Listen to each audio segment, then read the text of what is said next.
Y ahí está el fueguito que estamos haciendo aquí afuera.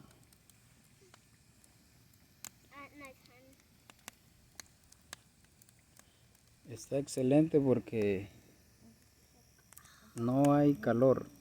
Hoy fue un día algo fresco y no hay aire, entonces se puede hacer un fueguito.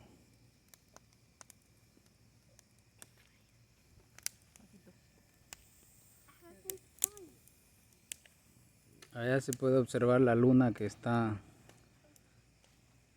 dando con todo también. El cielo está bien claro.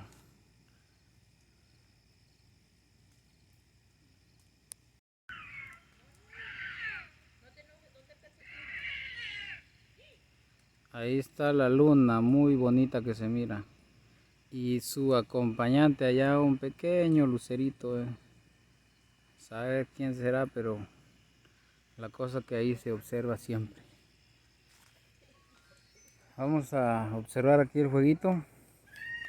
Aquí tenemos un amigo que a él le gusta estar afuera también jugando.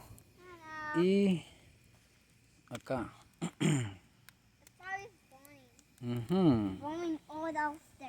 Ok. Está bueno para los zancudos, ¿va? Sí. Para que se vayan los zancudos. Yeah. For all that smoke coming here. Right, papi? Así es, amigo.